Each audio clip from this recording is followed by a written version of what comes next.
And so we really appreciate you being here and just excited to have this conversation. I'm going to introduce our panelists from left to right and to the screen. So first we have Jules, who is a record producer, DJ, and musician. Jules is a London-born Ghanaian producer, DJ, and songwriter. He has cut records for and with several major acts, including Lauryn Hill, Jaw Cure, Burna Boy, Goldlink, Masego, Tyler the Creator with Recording in progress, and so many more. However, Jules is popularly known for the exponential rise of Afrobeat star Mr. Easy. Jules then has his critically acclaimed EPs and tapes, Leap of Faith, Ojeko, Color, Happy Place, and Fufu and Grits, with American producer Sango. Jules dropped his debut album, Sounds in My World, in October 2021. Jules cites Jay Dilla and Kanye West as his idols. Over the years, Jules has perfected his sound, merging his African influences with different genres of music that have influenced him over the years. He has been dubbed as a pioneer depicting a minimalistic, slow, mellow sound to the modern Afrobeat sound.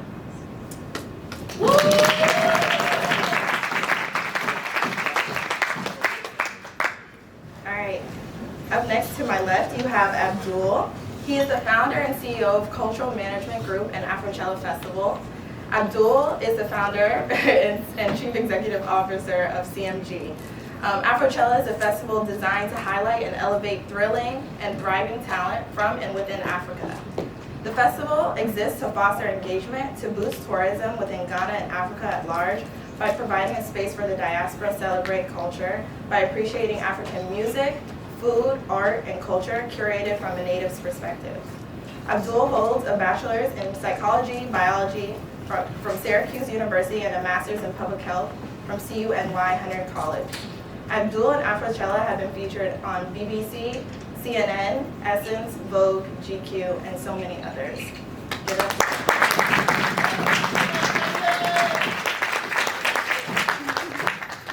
And on the screen, who couldn't be here today, who's joining us from Nigeria, we have Asa. Asa is the co-founder and principal of Plug Entertainment. He's been involved in various facets of the entertainment industry since childhood and spent a decade working in PR and marketing for Storm Records, which produced various top talents. In 2013, Asa established Stargaze, a management company whose focus was on the youth and upcoming artists. Stargaze handled many top accounts where he focused on creating beneficial relationships. Asa also manages Afrobeat forerunner Davido and also played a critical role in his success story. With this deep vision and passion for all things entertainment in Africa, Plug Entertainment was founded in 2016 alongside Abiodun Bizzle Osikoya, which I probably just butchered. And Asa oversees Plug's strategic relationships in hopes to foster and garner an impactful relationship between music and Africa and the rest of the world. Since inception, Plug has now added sports to its portfolio. Plug also provides services like talent management, music distribution, label services, and co-produces one of the biggest events in Nigeria called the Mainland Block Party.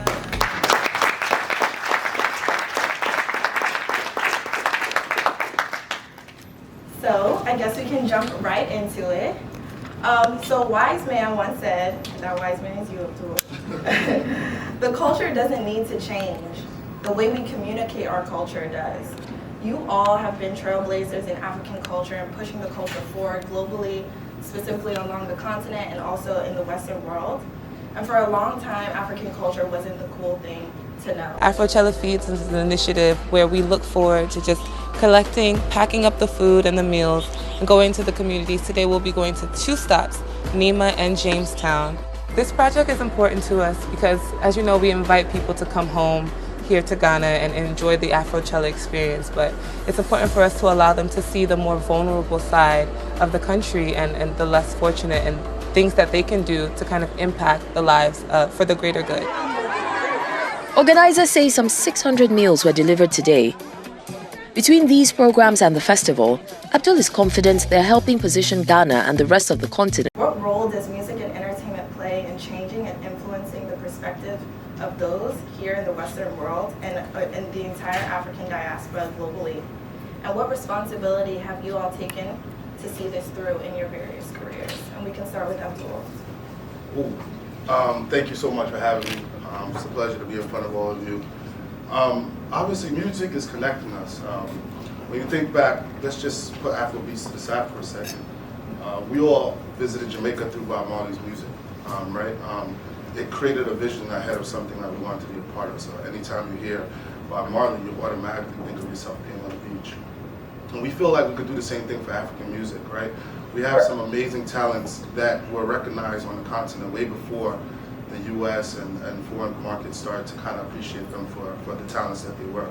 And they are exporting our culture, right? They're exporting our culture through the types of melodies that they produce, to the types of lyrics that they're producing, just trying to engage people in the way they experience it. For us as a festival entity, our job is to be able to kind of bring that culture out of the music and allow people to be able to feel the experience when they visit our field.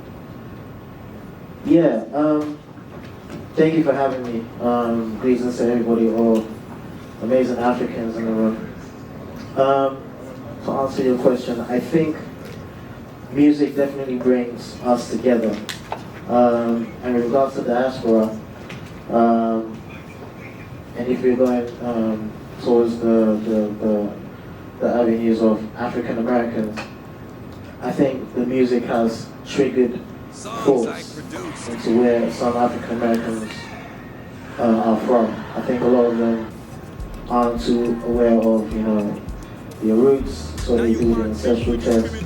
It's not going to be as accurate, but what it does is it gives them a sense of where they feel they're from, and they do their research, they visit, they fall in love with Africa, and they see the opportunities that are available to help, develop our countries, because, that's why how rich the continent is. There's a lot of, unstructured industries, particularly in music. So people over here with the experience, some of you guys who are going to be on 6 figures in the next year or two, you can use some of your money to kind of like develop Africa. So yeah, I definitely feel like music and Afrobeats has brought us together. We began to learn about our cultures, and the message is spread across, and it's going to take a while. It just feels like, yes, being African is the cool thing, which is cool. You're going to get a few culture vultures trying to have a piece of the pie, but it's also important that we control the narrative, and we tell our story the way it is, accurately. We stay together, we support, and that's the way I feel like it will be substantial, and we'll definitely see a lot more in the next 10, 15 years. Yeah. Asa, you have anything to add? Thanks for having me, guys, even though it's not physically, but yeah, Abdul and Jules pretty much said everything I was gonna say. I definitely agree, because with the demand and the growth of Afrobeats, obviously there's more light on Africa in general. Things like Afrochella, the Mainland Block Party, and all these other events are an amazing way to pull people back home and come and see how Nigeria, Ghana coexist, because obviously I'm sure we've all been in this position where we've had friends who arrive in Lagos or arrive in Accra, and the perception of how people live or how things happen has completely changed. So it's a gradual process, like Jules said. I think we're on the right road. It's just a thing of trying to protect our culture and identity as much as possible. Like Jules said, obviously we're gonna have the culture vultures, the people who are gonna try and jump on the bus because it's cool now. But I think we're on the right path. We just need to stay focused, do the right things, play the right cards, and most especially move as a unit. And we should be good. I want to talk a little bit on the topic around culture vultures, because I think that's important. I think it's important that people who are trying to appreciate our culture, but who may not necessarily know or come from the culture exactly, be able, but have the platform, be able to represent us well, and be able to be a voice for us in Africa. So can you all touch on how you guys play a role in ensuring other stakeholders, other artists, other business partners are educated in ensuring that they're doing the right thing so that they're not cultural vultures, but they are appreciating our culture and representing us well and executing it the right way. You want me to take this? So, for us as a festival, obviously we're a big stakeholder, right? We're bringing thousands of people back home annually and throughout the year as well. So I'm very cautious about the type of partnerships we tend to take on, right? Because what's happening is as Africa is becoming a hot topic around the world, as all of these companies are migrating to capture all of these African artists, they want to come back to the continent. But a lot of them come back with Western eyes. So making them understand how to operate in an African setting is something that we have to do as a company. That's something that we've championed with our company. So for instance, in 2021, we partnered with Twitter, YouTube, and Instagram. And for us, it's about making sure that those people are not only booking talent from back home, but they're also highlighting some talent from back home as well in that process. So it's okay for them to be a part of the culture. It's just about how we are bringing them into the culture. And so when I do my partnerships, I architect them in a way where I ensure that the people back home are benefiting in some way, shape, or form, right? And I think that that's a great way for them to kind of be introduced to some of the talent that we have on the continent, but also a way for us to kind of keep the culture pure, as opposed to kind of something that's The partnerships with Twitter, was that for billboards? No, so we didn't do the billboards with Twitter, but we did a lot of spaces. We did one of the first emojis that they created for any African entity on the continent, and we also had a physical presence for them at the festival as well. I think education definitely plays a role. In 2018, I started this workshop called Process Ghana, which is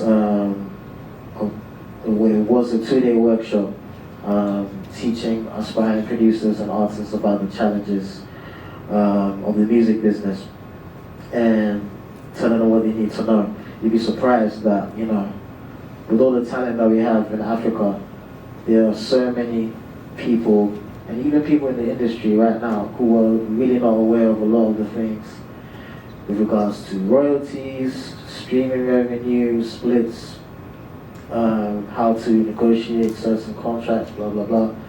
So I'm doing one this July, but I think a lot more of those things need to happen, a lot more conferences, workshops, teaching the young people about how they need to conduct themselves business-wise. It's all good to be very creative and make the music and all of that, but it's also important to be very well aware of, how these things work, because sometimes they get cheated, or they don't know how to go about certain things.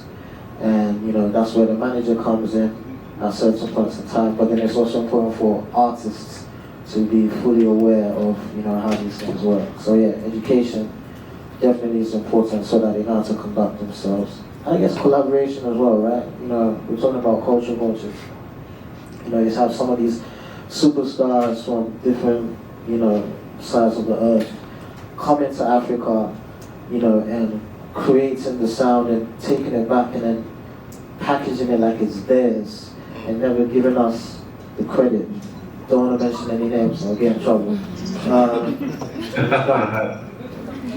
what I was laughing because he knows exactly what I'm talking about. But we just want to, encourage collaboration, within ourselves, and then just make sure that we have our own teams that are pushing us on the front line and being able to do that just within ourselves. So once we educate ourselves and we stay within ourselves, like we said before, protecting the narrative, it goes the same way with regards to the culture watches as well. Asa? I think the boys pretty much just highlighted everything. It's pretty much a thing where one thing a lot of people seem to forget about, like the entertainment industry and entertainment business, is a lot of us and a lot of people who have gotten involved in the entertainment industry aren't necessarily specially trained in their roles. A lot of it comes to do with exposure, learning on the job. So education is very, very important. Yeah. I have conversations every day with people from all over the world saying, like for example, I play the role of a talent manager, and I have people coming to me saying, why can't we have more people who want to work like this or do this, or are happy to be behind the scenes and like not be the superstar. Like one thing I know I do that's I'm probably never gonna change is I'm not ashamed to put my hand up and say, yo, I messed up on this. What do you think about this? I call people all the time and say, yo, how did you close this? What did you do about this? I think it's very, very important. And especially now that African culture in general, not even being Afrobeats is so in demand, but going to have people who are just gonna try and tap in. Obviously, over the last few weeks, we've had a few little misrepresentations internationally where we've had issues where like a writer is saying Drake and Beyonce put Afrobeat song, which is madness. But obviously we've been able to put together and finally get on Afrobeat charts on the Billboard charts, which is something amazing. Obviously it works a little different over there, but the key things I believe we just need to focus on are educating, keeping ourselves operating as a unit. I think once we're operating as a unit and we're actually having these honest conversations and these constructive conversations amongst ourselves, it will make a huge difference. Yeah, I think one of the common themes I heard through all three answers was education, getting people involved, making sure that they're aware and they're learning from people who grew up and who know the culture. So I wanna shift gears a little bit to something, Jules, you mentioned around like streaming, and I wouldn't be a business school student if I didn't talk about money. So I want to ask, with all of the digital advances, you know, in technology, especially post-COVID, what are some of those big revenue drivers and complications in this industry over the next 5 years? And how does tech play a role in everything that you're doing? Well, post-COVID, and I guess even during the pandemic, one of the drivers was definitely the internet, socials. Even if we're going to talk about post-COVID as well, TikTok is literally taking over. You know, it could be a video of me brushing my teeth to 15 seconds of a song, and it could just become a trend. And you know, it just rises, or it just drives the streams up, and then the song becomes, you know, major. And you know, a few other factors, you know, fandom. You know, when I say fandom, I'm talking about like fan base. You know, it's always going to be the fans who will be the drivers of the success of an artist or a producer or a musician. Because, you know, if, you know, the man over here likes music from Abdul, he's going to tell the lady on the left, and she's going to tell the lady behind her, and then it literally just, you know, expands and then it grows from there. What else?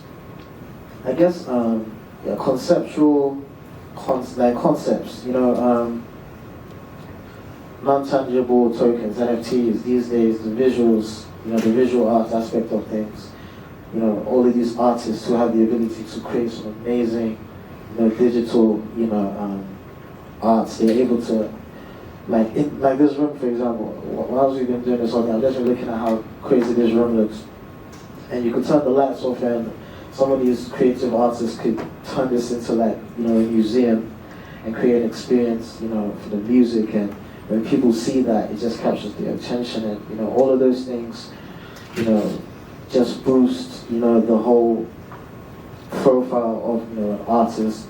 You know, people know that this guy is a very creative person, so you're gonna have an amazing creative experience. Those are kind of like the major drivers that are coming off at the top of my head. You know, even the streaming aspect of things. All of those things kind of like head to that. I mean, unfortunately, we're not really in an era where it's just about music anymore. Now they need to be looking at what, you know, shoe you're wearing, or what hairstyle you've done, or what you eat in the morning. Like a whole bunch of things, like, you know, get people's attention these days, and you have to, unfortunately, you have to cater to it. Otherwise, you're just not, you know, getting anybody's attention. You know, I could make the dopest music in my bedroom, and I could put it out there, but if I'm not doing something quirky or there's nothing about my character, then it's not really going to, you know, get anybody's attention. So those are definitely some of the that I take into consideration, and all of those things kind of like contribute to the fact that like I want to listen to this guy's music right now. So yeah. I would say like they're also for African artists. I mean, right now streams are doing pretty well. A lot of them are doing Euro, North American tours. I definitely want to see more Africa tours. I mean, building more of a pipeline around the continent, even getting more artists to come. I think there's opportunity there. I think, you know, we've seen Shatta Wale get placed in GTA. I think there's opportunity for them to get placements in these gaming situations. There's also opportunities for movie scoring. But as Asa and Jules mentioned before, there's like a gap in education, right? You don't know what you don't know. Right, so a lot of the artists are aiming to, they want to be a David or they want to be a Wizkid, they want to be a Burna. And maybe not everybody's going to do that, but there are opportunities in NFTs, right? One of the common themes that I took away from South by is that, you know, artists used to just need marketing managers, now they need CTOs. Because there's opportunities in understanding how to, you know, use technology to your advantage to kind of gain benefit, right? So if you're an artist that has 100,000 followers and you can get each of those followers every time you drop something to give you $10, I mean, you're okay. You don't need the streams that you know, maybe a Burna or a Davido or any of those guys have. And I think that that's an opportunity for African artists that is undersold or, you know, they're undereducated about. And I think that that's something that we can continue to encourage as we grow the business around Africa. I totally agree. One thing I will say, and one thing I've always said is knowing your target audience, like who your fan base is. Like the problem I feel as if that a lot of Afrobeat artists have is everyone wants to be the next Davido or Wizkid. And I think about it is that not everyone can be that. Like there's so many artists from other parts of the world who have 100,000 followers, put out a song, they sell 100,000 records, they drop an NFT, they have a festival they own in their hometown that they probably tour, go on their own tours, they have their merch and they're good. Because the thing is that, like Abdul said, not everyone's gonna be the next rock star, next global superstar. So I feel it's just a thing, and this still boils down to stuff like education. If during the pandemic, that's when I learned that a lot of artists literally were living hand to mouth from shows. A lot of artists had no publishing sources, so the pandemic was the first time so many artists learned that, oh, you could actually make money off your publishing, get your split sorted. Even some artists had records that they had never made a dime off, like they were on the internet being streamed and they had no idea that they had money sitting down waiting for them somewhere. So education still boils down as the number one factor in all of this stuff. I feel as if we show artists that listen, you don't have to be on the road touring 24/7 to be successful. It will make a huge difference. There's so many artists in Africa that are artists because they have to be artists. They're artists, for example, there's so many people that would easily be engineers or songwriters, but because we have no structure, they feel the need, not necessarily they feel the need, they're pushed to become the performers or become the artists because that's the only way the structure we currently have allows them to make money. If you look at this, I say it all the time, there's so many artists that have come and gone that if they were from another part of the world, they would be so successful. But think about it, you're sitting in your house in Accra, writing a song for Shatta Wale, or sitting in Lagos, writing a song for Mr. Easy. What do you stand to gain? So we still really need to build a structure. Like, we have no touring routes. For example, we have no tour routes in Nigeria or Africa in general. I've spent since 2017, I've spent the last like 5-6 years trying to put it together. Obviously, the African factor is a huge factor. It is a huge issue with putting tours together. I know how many times. I remember when Batu Kota gave us a good time out when I was like, oh, let's try and do a Nigeria tour. And I literally had people traveling all around Nigeria, going to universities, meeting promoters there, scouting venues, came back and did the numbers, and I was like, bro, this is madness. But obviously, that's a bigger issue. It's an issue where like the governments hopefully one day will get the acts together where we can actually put these things together, because it's one thing to be doing the tour and actually making money, and another thing doing the tour and just looking good on Instagram. Just an event, because I forgot this point as well. Pre-COVID, virtual events were major drivers for revenue as well. And even post-COVID now, if David or Wiz are going to do a concert in an arena, let's say the O2 or whatever, or Burna Boy is about to do Madison Square Garden, if everybody around the world wants to witness that, they can always throw that on YouTube or Vimeo or whatever streaming platform and monetize that. That in itself is, you know, a revenue driver as well. So yeah. Yeah, I totally agree. I say to people all the time, in the year 2000 and 2021, David made way more money than he's ever made his whole career from sitting in his house. Wow. I mean, you guys Go ahead. So you guys have talked a lot about, you know, concerts being a revenue driver, tours, things like that, you know, coming into in-person events. So we see what happens at the forefront, but I want you guys to take us a little bit behind the scenes. And Asa, I know you touched on this just a little bit, but in terms of building partners and vendors in the music and entertainment space, there aren't too many laws that protect the creative and intellectual rights that people have around artists and events and things like that on a global scale. So how do you guys work around this to find trustworthy partners for your brands and your companies? I used to have a lawyer, like 4 or 5 years ago, I had a lawyer on retainer. I only called my lawyer when I had certain things to talk about. If you go on my frequently contacted on literally every communication platform, you probably think my lawyer is my girlfriend. I literally ask, what do you think about this? What do you think about this? Review this contract. That's the only way. Like, I don't know why it's a thing amongst us. Like, a lot of times people just try to be like, oh, I got this, I don't need any help. I'll let everyone know when I post on Instagram that I've signed a multi-million-dollar deal. And then 6 months down the line, you realize that the multi-million-dollar deal was literally a multi-million-dollar for the person you were hanging with. It's true, 100%. My goodness. Yeah, Asa hit it on the top of the nail. I mean, look, you know, a lot of these companies, they have an idea of what they want. And I think that the first thing, you know, education, I mean, we keep going back to the theme of education because you don't know what you don't know. And I say that to myself a lot because I found that in just kind of making friends with people and kind of learning from their experiences, I've been able to grow as a businessman and just kind of making decisions.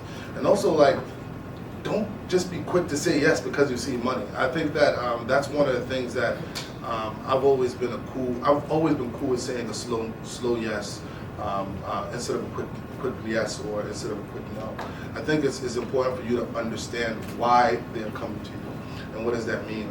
Last year we had some amazing partners. Some of them we've been emailing for years and they aired us. But you know, last year we had WizKid, so it's like it was a big deal for them to come on board. I mean, some of them have been there from the beginning. So yes, you're gonna have all of these different type of partners and all of these individuals that are like, you know, makeshift gatekeepers, right? Jules is a gatekeeper in music, developing African music. Asa is managing talent, right? We need to just be very cautious about how we bring people into the fold and how we're ushering them into the fold so that it ensures that the next generation can understand what we did and why we did it, and they can benefit from it and take it to the next level. And then also just ensuring that we are keeping our stuff pure, keeping our music pure as much as we can, right? Because obviously as the money continues to influx, there's not much we're gonna be able to do to kind of keep the cap on it. But as it's growing right now, just to ensure that it doesn't kind of get out of our control, making sure that we're doing it in a stepwise fashion that allows us to be able to ensure the next generation can learn from us and take it to the next level. Because, you know, that's the only way we're gonna continue to grow. Most of our governments are in power for 4 years, and the next government wipes everything off and they start all over again. We can't continue to do that in entertainment as, you know, we're growing. Things have changed completely from the last 5 years, right? When we started Afrochella to now, the music industry is completely a different place. So ensuring that the next person who wants to create the next Afrochella can you know, enjoy the same success or even better is what we need to do as people that similar to. Just get a lawyer, man. Yeah, just get a lawyer to look over. You know, there's so many bad contracts in the music and entertainment industry. Asha is laughing because he knows exactly what I'm talking about. It's crazy how much, you know, these young artists are. Man, it's like sometimes it feels like a trap. signing artists for chump change or for crazy amounts of money. And the artist may not be aware that he or she needs to do certain things for them to recoup. Because you need to understand, right? If I'm signing, sorry, what's your name? Glory. If I'm signing Glory for $1 million. And then when Glory hears $1 million, she's like, oh yeah, let's do this. But she has no idea about the legal aspect of things. And what she doesn't realize is that she has signed her life away. She needs to give, us 20 albums. And she's not going to see any of that money for the next 35 years. $1 million in 35 years. Do the math, you guys are in school. You need to buy that money is gone. And it's like, there's so many clauses in these contracts that a lot of the artists don't understand. They're not explained to them properly. Some of the lawyers are even dodgy because they don't have their own lawyers.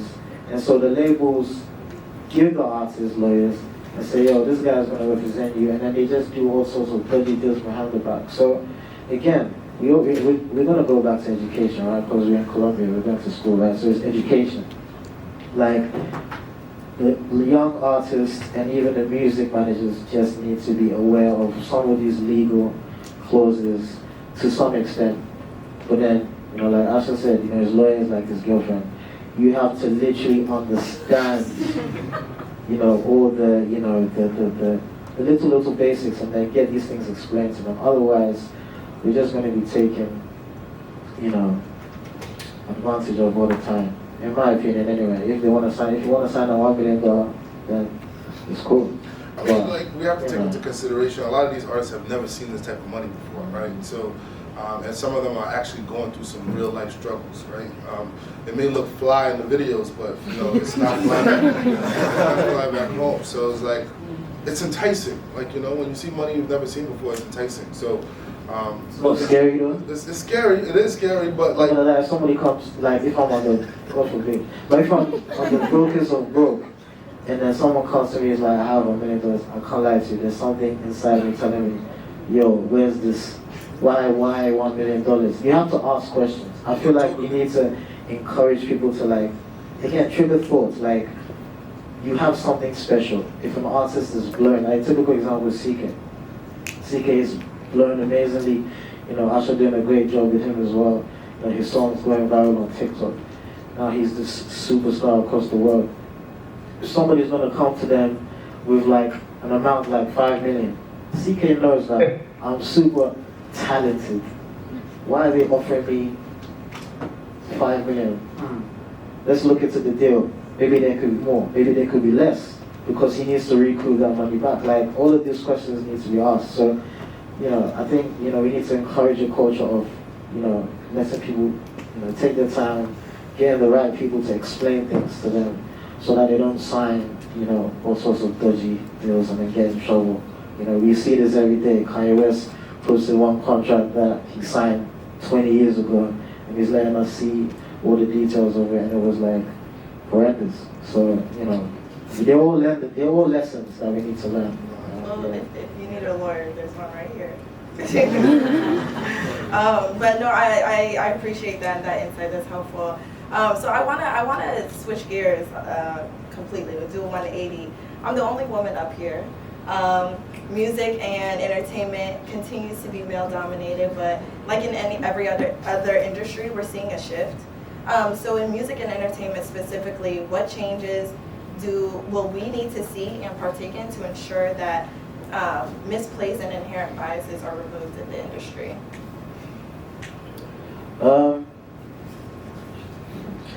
Well, my manager's a woman.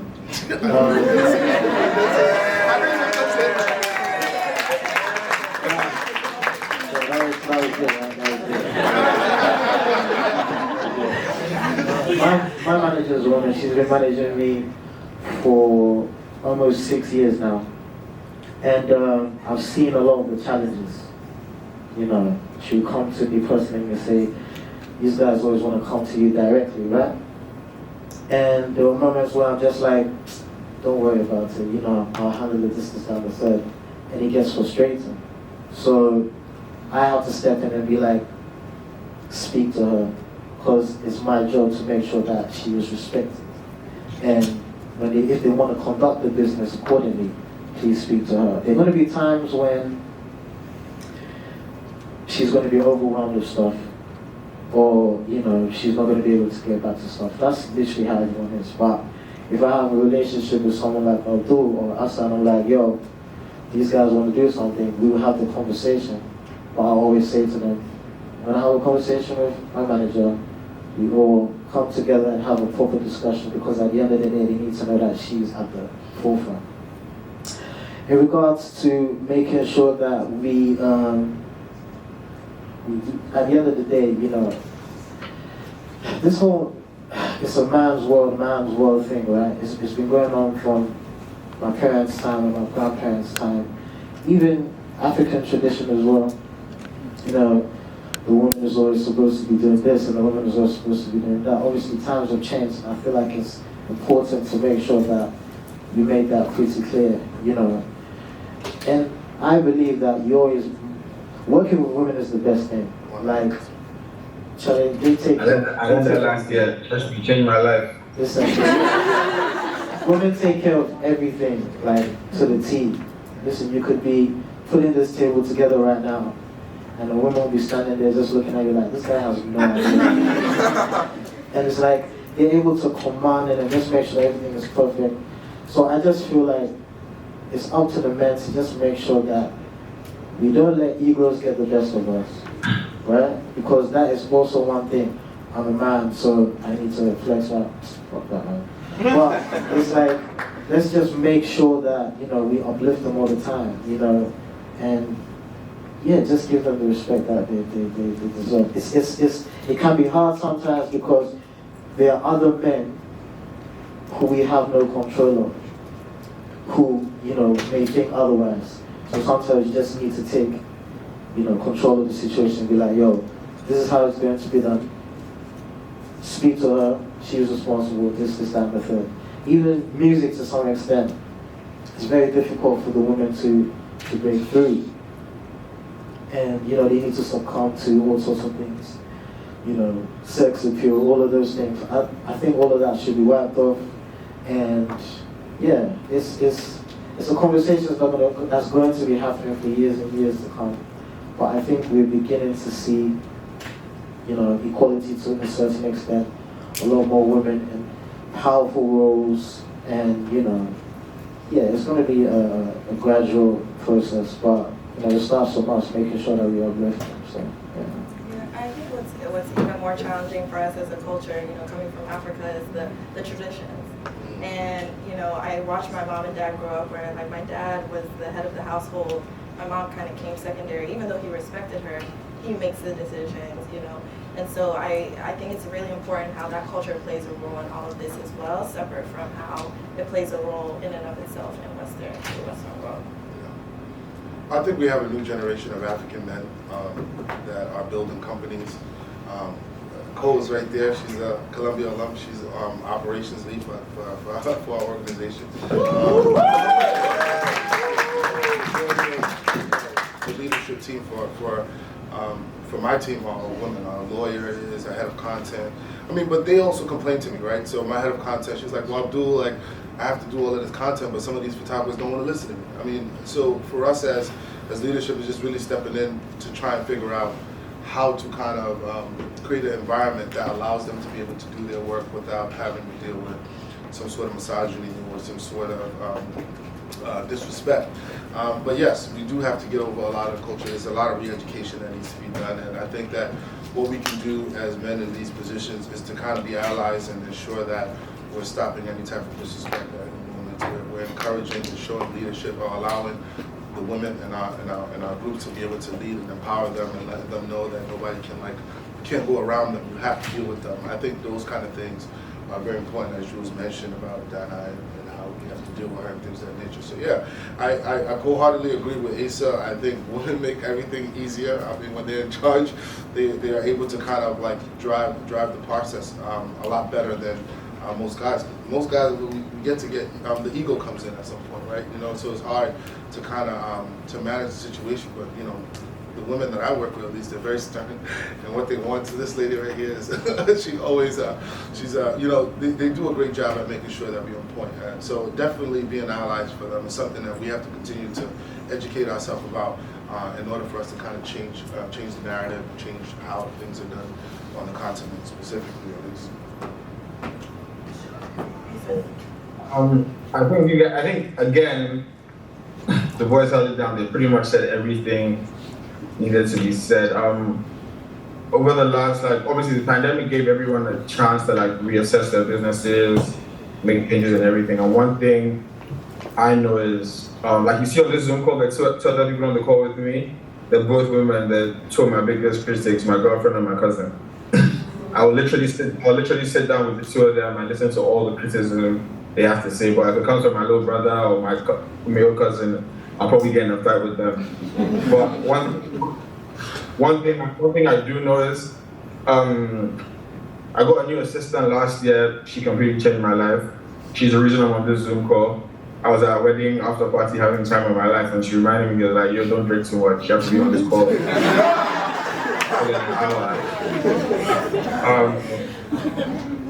Literally the plug team, it's about 22 people now. It's probably about 14 girls. And trust me, they hold it down. I've been out of the country for 3 months, and I get on a Zoom call every Monday and Wednesday, and I get reports from them, and they have their challenges. They're gonna get into meetings where certain Nigerian men or certain African men are gonna be like, why am I talking to this girl? And when I talking to this young lady. But like Abdul said, our generation is changing slowly but gradually. I feel as if we're getting to a better place. One thing I know, for example, I'd never managed a female talent, and my excuses were always, and you know how hard it is to work with women, you know how all that kind of stuff. And I'm about to start my first female artist. I know it's going to be a challenge, but obviously the world's changing, and I feel like the world is ready to accept women to be forerunners and front runners of all the stuff we're doing. And like I said, all the best lawyers I know are female. It's true. Justice manager doesn't put that. Trust me, women get it done. So I know we have just about 5 minutes left before we open up for Q&A. So I wanna end this conversation with asking you guys, you've done so many amazing things, and we know Afrobeats, and the white people know Afrobeats because of you guys. And so I want to know, from beyond the past and what's to come, what is the legacy that you all wish to leave when it's all said and done? The question is deep still.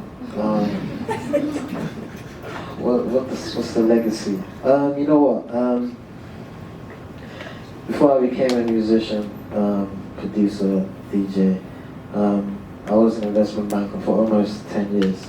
And I quit about 4 years ago. I'm not trying to discourage you guys. Music has always been my passion from when I was young. When I was 1 or 2, I was beatboxing and drumming on the table. And my mom showed me all of these videos only recently, so I guess it was destiny. I think, I will forever be in music in some form or capacity when I'm not making beats anymore. And I just want to be able to be that person who is able to help build the broken structure of music back home. It's pretty evident that, our music is doing the rounds and it's doing amazing, but the structure is not there. For Ghana especially, we are struggling big time, and I think, I'm going to continue to figure out a way that I can help education, learning things on the job, opportunities that are presented to me that I can use to be able to take back home and say, look, this is what I've done, let's try and do it this way. Prior to me hanging my production and DJing boots, I guess in the next 2-3 years, I just hope to be one of the greatest African producers of all time.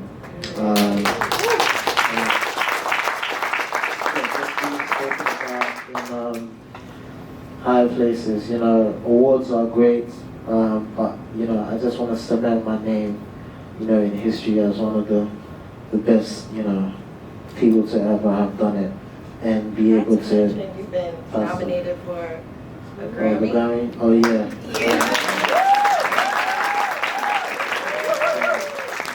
We didn't win, but you know what it is. The acknowledgement was great. I feel like even the Grammys in itself, you know, they don't really give African music as much exposure. That's a conversation for, that's another panel.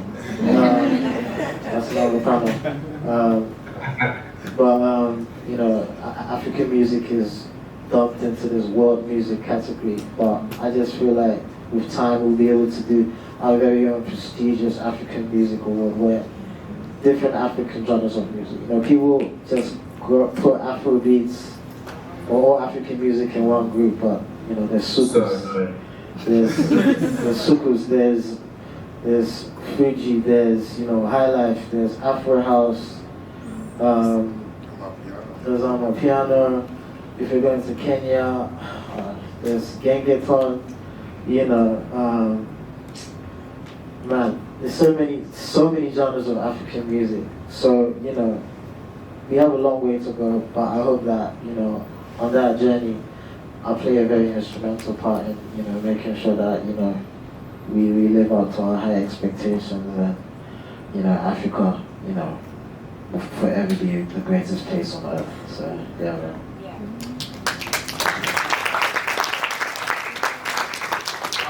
Before I even answer your question, I'm just going to give my friend here his flowers.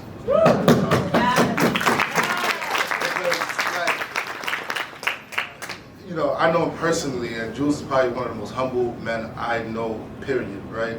Very, very humble. But he literally changed the sound of African music. So if we're going to sit here and say, I hope, bro, you already stamped your name.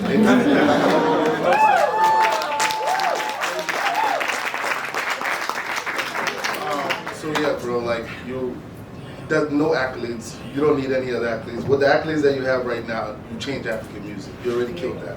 I would say, in the past 5 to 6 years, we've participated and facilitated one of the biggest migrations back to Africa, right? So that is a legacy that is big enough for me that I'm very happy with. I think moving forward, what we want to do is help recreate a narrative around Africa, redetermine how we are viewed around people, right? So right now we're activated in Ghana.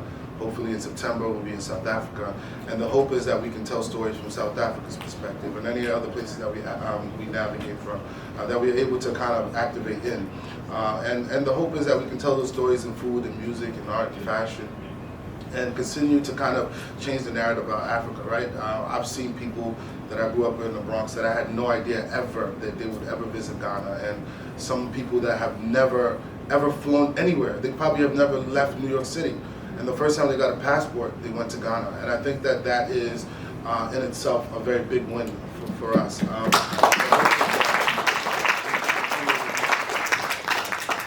got a few friends here who spent over $4,000 because they wanted to come to your festival. So that's amazing. Thank you. Thank you. Asa, we'll quickly with you. Yo, this answering the question last thing isn't fair. Sorry. But yeah, I think we've pretty much said it all. I think we're in a good place. Obviously, there's been a huge culture shift.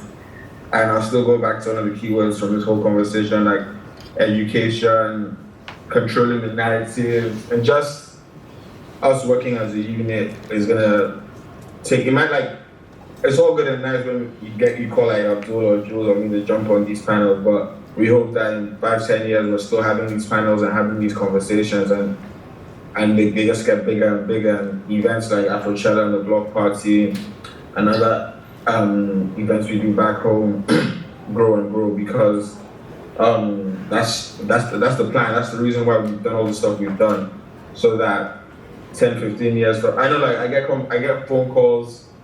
It's crazy because I get phone calls from artists that I grew up watching on TV saying, hey, what's up, bro? I want to do a tour of Africa, and I'm like, oh my god, like the real whiskey that hasn't been able to tour Africa. How are you gonna tour Africa? So it's a thing of just like brick by brick, but at the same time, I'm being smart about it. Like, Rome wasn't built in a day. Yeah, like just the right decisions. Like for me, like I want to go down as the guy who facilitated like the next step. Like obviously, it's all good and fine to get certificates and awards and all that stuff, but for me, one of the things I pride myself on is that I look back and say, oh, that guy used to work for me. Now he does this. He owns this company. He has this other thing. That's my thing. Like it's always been my thing to be able to like I know how much I have gained over a few years being able to like make certain phone calls to certain talent managers or event owners just because they interned at my office or they worked with us in a certain project and now they're in all these positions. Like it's important. Like we just need to keep going at this pace or even a faster pace, but just smarter about everything. That's my thing. So thank you all for your insight. We really appreciate it. It was a really great conversation. I want to open it up to the audience for about 2 questions because I know a lot of people are itching. So if you can make them super, super quick, and we'll start with Sophie here. Hi everyone, my name is Sophie. Oh, the mic for you. Oh. Thanks. Hi, I'm Sophie, and my question is, what is your advice for an up-and-coming artist who's looking to start building a team and maybe looking to get a manager?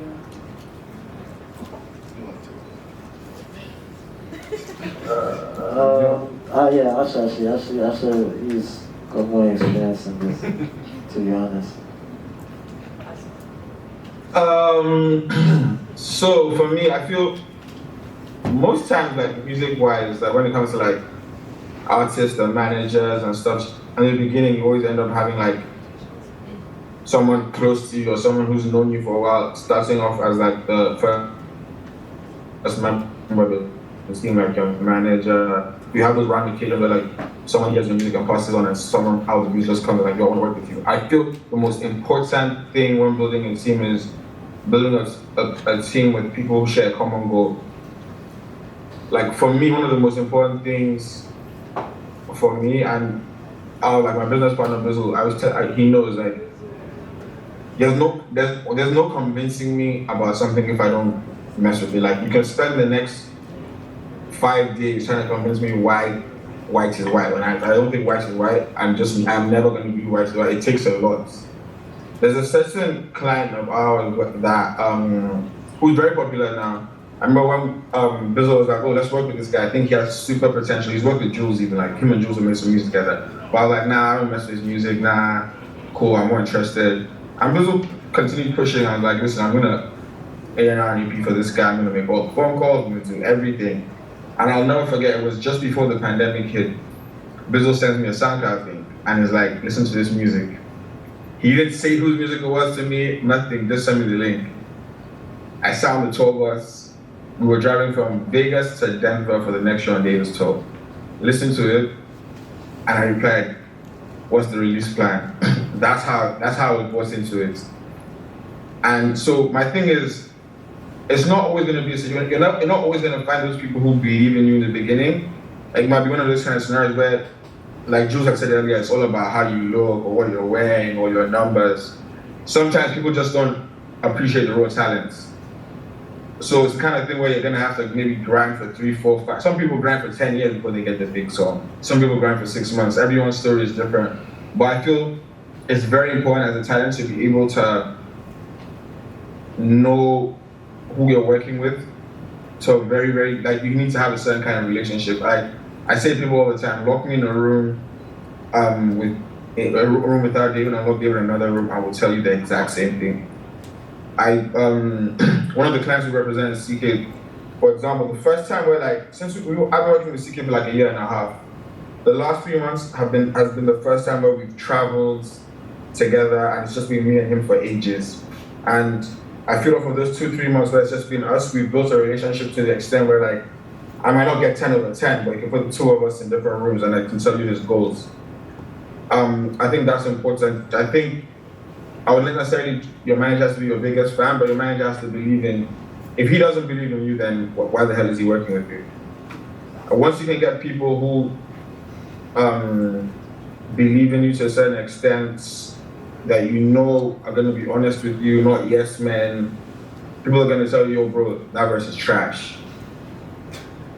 Then you're good. Like once you have, and it doesn't have to be someone who's, trust me, sometimes, like we said earlier about the entertainment industry not having that education, sometimes your manager might be a doctor who quits their job to start working with you, but he might just have the passion and practice. Yeah. When we were having a conversation around gender, you listed your cousin and your girlfriend as like people you look to for critiques. One of the major things, one of the major conversations around gender, especially here in the United States but around the world, is really the uncompensated labor that women do. And so my question,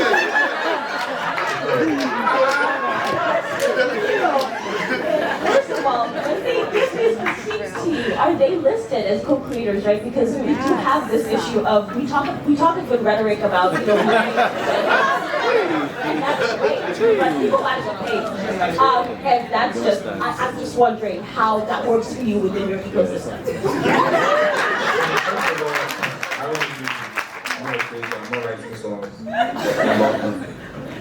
Number two, I would want to believe you have a family. Are you not? Wait, where are you from? I'm from Zimbabwe. Where? Zimbabwe. So you definitely, yo, trust me, I know people in Harare. I was just in Harare for my boy's wedding. I know you have some family WhatsApp group.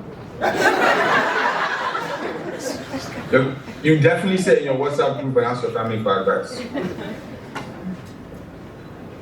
So the way my family is wired, we bounce ideas by each other all the time. We talk about stuff. I respect their opinions the most.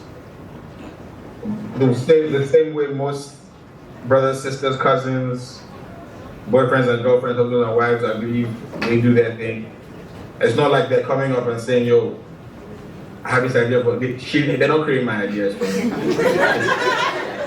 It's just, yo, why don't you change some purple to blue? It's not that deep. And for me, like, I feel as if, like, when you say, like, uncompensated stuff, Jules will tell you this. For the last 10 years, I don't think anyone has credited contributors to music more than me and David in the whole African music scene. We were the first guys to start saying, oh, this guy wrote this song, this guy did this. I have no issues giving credit to people when they do work. So like I said, like I was saying earlier on the call, I said to you, my assistant changed my life. Like I have no issue giving props to people when it's done. I have no issue getting people paid when they've done work. I'm more than happy and easy to walk around all over the world and not have to look over my shoulder because I know I've paid everyone for the work too. So yeah, that question isn't for me. Do we have any question for Jewel or Jewel for the big way? Yeah, one last question. One last question. We'll go with Is it me? Yeah. Thank you. So I'm an entertainer, I'm an actor, so I have a question specifically about impact. Both of you talked about the purity of African culture and controlling the narrative, right? So how can we sort of turn up the dial on impact? I mean, obviously having Afro beats, African sound exported is itself an impact, but like some of the things we're talking about right now, like gender equity, like can we talk about these things in our music, right? And still not compromise on profitability. So how can we continue to crank up that dial on impact, even with our leadership in Nigeria or wherever we are? Like how can we do that and still be profitable? Yeah. So one of the things that we continue to do is kind of have conversations around the activations. So last year we created an Afro Music Museum where we celebrated Ghana's music history through pre-colonial, through colonialism, through up until the present, right? We had a lot of discussions with YouTube that address some of the things that you are speaking to. But as we mentioned before, it's a lot about education, right? So you can't get an artist to talk about gender-based violence if they themselves are not educated about it. They don't know that this is something that they should be talking about, right? there was this lady, her name is Abby O'Neill. She reached out to me about wanting, some talents to perform for her. She does NPR Tiny Desk. She reached out to me about wanting some artists that want to do performance for free. For a charity. And I'm like, well, I can't really think of that many that will be willing to do it for free for charity. But it's something that, people back home, a lot of them are dealing with a lot of their own issues that they have to kind of learn and educate themselves about, right? So through these discussions, through understanding, and once they're at a point where they can support or give back, then, we can kind of move forward. So it's not something that's going to be day and night. It's going to take time, right? It's gradual, and I think that because we live in a world that instant gratification is awarded, right? You can get anything you want right now. If you want to find a recipe, you can go on TikTok. We expect everything to just happen right now. But that's not reality, right? Reality is going to require gradual change, and I can see that a lot of artists are changing the way they do things, right? There are different programs that are coming up. Godwin Tom created a music business for Africa that's educating people on talent management, right? So all of these things are changing. Jules is about to have, Easy hosted a writing camp with Empower. He's about to have a whole, process. He's about to have a production camp, right? So these discussions are going to create that environment that allow us to be able to kind of educate these artists. And once those causes become something that's a cause for them, then I think it's going to naturally go into music. They're going to talk about it, right? At least that's my thought about it. Hopefully that's how it works out. Yeah, just to add to what Abdul is saying, I think, the artists who also challenge themselves to make music that is very empowering, right? There's a musician, he's passed now, by the name of Fela Kuti, who was very clear and concise with how he felt about how the government was treating his people. And he did it over music that was very captivating and could move people. So sometimes the message gets over your head, but then he was also very clear and very outspoken about how he felt. A lot more artists need to do that. I think they're just scared because it's not going to make them, money. So this is where, some of the impactful organizations come in. UNICEF, different departments of the UN, where they collaborate with some of these artists to speak about some of the issues that are happening in the world. Hunger, war, all of these things. Because music travels quite quickly, so the message gets out there a lot more, and that's obviously creating an impact on people to be a lot more aware about what's going on, apart from just watching the news, right? We've all been watching the news, seeing what's happening, in Ukraine. Being able to create music that actually, speaks about those issues as well, so that we also are very aware and we can help in our very own small formal way. That's a way that, we could be very impactful with the music. But I will admit to you that it is a very hard thing to do. And then movies as well, scoring movies, with African music in there, but then also just making sure that the message is very clear. What's the name of that movie that Idris Elba did, where he was Peace of No Nation? It's a typical, example of a film. If you really watch it carefully, you see that these are some of the things that were happening back in the day, dictatorship. So yeah, stuff like that, definitely creates impact. It spreads the word, and people begin to learn about all of these things, even though they're not aware of them. So, Thank you for the question. We are way, way, way over time, and I know you guys have a basketball game you need to get to. But Jules, Abdul, you guys are fantastic friends. You guys are both really humble people, and thank you so much for being here in person. Asa, thank you so much for joining us from Nigeria. I know it's late, but I wanted everyone to give them a round of applause.